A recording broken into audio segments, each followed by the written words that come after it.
અરે તું આ કાકડીને પકડીને અહીં બેઠી છો, મારે એનું કામ છે. અરે એવું તે વળી શું કામ છે કે આમ હાફળો ફાફળો થઈ ગયો છે?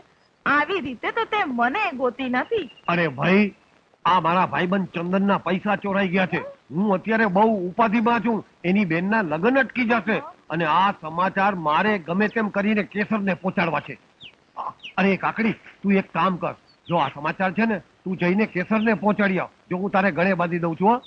હા, મેં બરોબર બાંધી દીધું છે. તું ફિકર ન કર અને આ કેસરને પહોંચાડી દેજે, બરોબર? જા જા જા. જા. હા, બરાબર એને જ આપજે.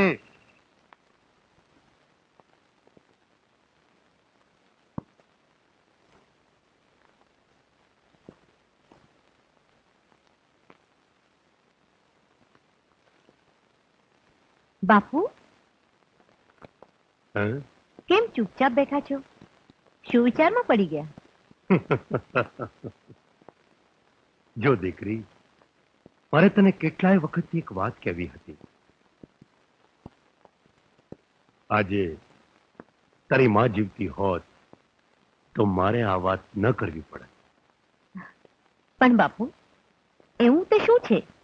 દીકરી, ઘણા વર્ષો પહેલા તારા અને વિક્રમના લગ્ન માટે હું અને ધનો વચને બંધાયા છીએ. એટલે દીકરી, હવે તું ઉંમર લાયક થઈ છે. તારા હાથ પીળા થઈ જાય એટલે મારે કોઈ જાતની ચિંતા ન રહે. પણ બાપુ, હું એ નમાલા વિક્રમ હારે પરણવા નથી માંગતી. પણ શું કામ બેટા? એની જોડે પરણીને હું મારું જીવતર ઝેર કરવા નથી માંગતી.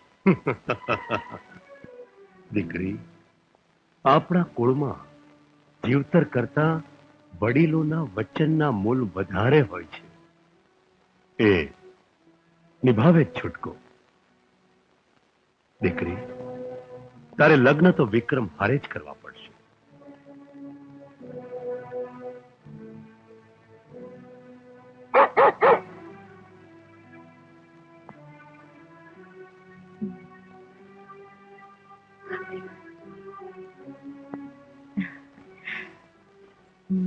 કાકડી,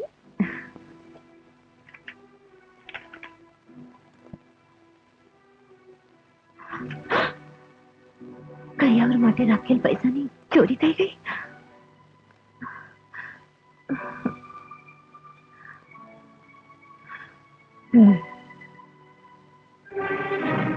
બબ્બે વાર વિવાની વાત યાદ કરાવી. મેં મારી ખાનદાની તો બતાવી, પણ ચંદને તો એની ખાનદાની ન ભૂલવી જોઈએ ને. વડીલ, તમે ધારો છો એમ ચંદને એની ખાનદાની જરાય વિચારી નથી. એને તો પોતાની એક ને એક બહેનના લગ્નની બધી તૈયારી કરી જ રાખી હતી, પણ કમનસીબીએ એને પાંગળો બનાવી દીધો. વડીલ, કરિયાવર માટે રાખેલ પૈસાની ચોરી થઈ ગઈ. તું એમ સમજતી હોય કે આ બાનાથી ફરમાઈને હું લગ્ન માટે હા પાડી દઈશ, તો એ તારી ભૂલ થાય છે. અરે કરિયાવર દેવાની ત્રેવડ નહોતી તો ચંદને જાતે આવવું જોઈતું તું. તને મોકલવાની શી જરૂર હતી? વડીલ, ચંદન એટલો સ્વમાની છે કે એ મને અહીં મોકલે જ નહીં.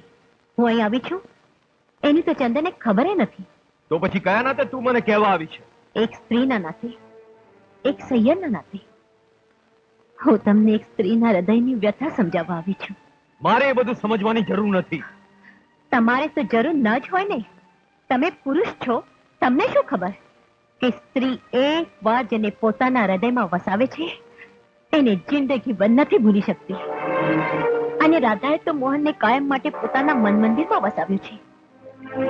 મોહન, તું તો સમજદાર છે. અરે વિચાર તો કર, આ તારી જિંદગીનો સવાલ છે. શું પૈસા જેવી મામૂલી ચીજ માટે તું રાધાને તર છોડી દઈશ? જે વર્ષોથી એકમાત્ર તારી જ વાત જોઈને બેઠી છે, શું તારા હૃદયમાં રાધા માટે કોઈ સ્થાન નથી? તમારી વાત સાચી છે બેન. હવે મારી આંખ ઉઘડી ગઈ છે. ચંદન પાસેથી કરિયાવર માંગી હું એને પડ્યા ઉપર પાટો મારવા નથી માંગતો. એટલે શું તું મારી વિરુદ્ધ જઈને રાધા સાથે લગ્ન કરીશ? હા બાપુ, તમારી સાથે રહીને હું આંધળો ભીત બની ગયો, પણ હવે મને મારા જીવનનો સાચો માર્ગ મળી ગયો છે. વિચાર કરી લેજે મોહન. તું એ ગરીબ છોકરી હારું થઈને મારી લાખોની મિલકતમાંથી હાથ ધોઈ બેસીશ. બાપુ, તમારી લાખોની મિલકત કરતા મારે મન રાધાની કિંમત વધારે છે. અરે જરા વિચાર તો કરો, આ જગ્યાએ મારી જ બેન હોત તો? વાહ મોહન વાહ, અંતે માયાના મોંમાંથી છૂટે તો ખરો.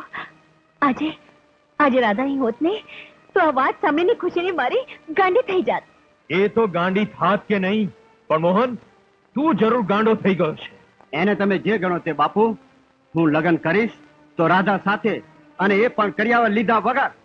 ગંગામાં, ગંગામાં, હા મોહન બગડદાઈ લગ્ન કરવા તૈયાર છે. હે હા, જુઓ આ કાગળ. અરે પણ આ બધું બન્યું શી રીતે? ધરમસિંહ માની ગયા? મોહને લખ્યું છે કે કેસરે આવીને એને આંખો ઉઘાડી દીધી. બાપ સામે પડીને પણ વગર દાઈ લગ્ન કરવા તૈયાર છે. ગંગામાં, કેસરના ઉપકારનો બદલો હું કેવી રીતે ચૂકવીશ? કેસર, આમ તો હું તને રાધાના લગ્નમાં જવા ન દે, પણ ગંગાબેનના આગ્રહનો હું અનાદર નથી કરી શકતો. પણ એટલું યાદ રાખજે કે લગ્ન પતે કે તરત જ ઘેર પાછી આવજે. લે આ વીરપુરમાં કેસર પર ચાંપતી નજર રાખજે. એ ક્યાં જાય છે, શું કરે છે અને કોને મળે છે, બધી વાતની આવીને મને જાણ કરજે.